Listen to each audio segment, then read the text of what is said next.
It's great to host our friends in Nordic countries here and from the rest of Europe as well.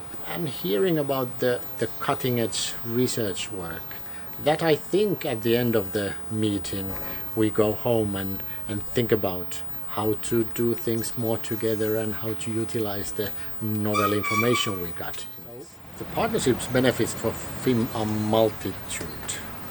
One of them is that we have a peering group of similar institutes across the Nordic countries, which shows us that similar tools, similar ways of operating work a little bit differently in different countries, and having this peer group is one wonderful benefit of the Nordic partnership.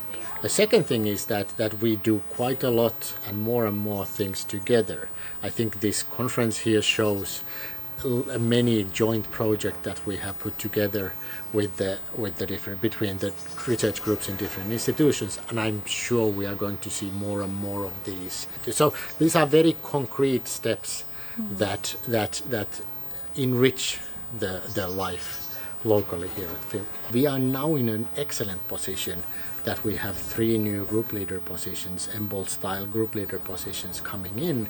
We have other group leaders coming to FIM, and I think this will have a big impact over the next few years in the scientific focus areas, scientific output that we are going to get from FIM.